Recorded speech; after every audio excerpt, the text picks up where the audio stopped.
Today I will introduce you to two people that I want to admire. The first person admire is my mom. My mom do give me some money and give me house in room. And my mom's job is employee, and I want to second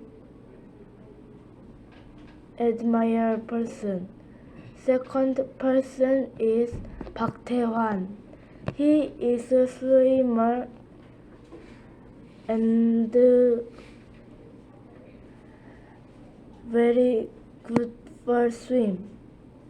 And I want to be a swimmer.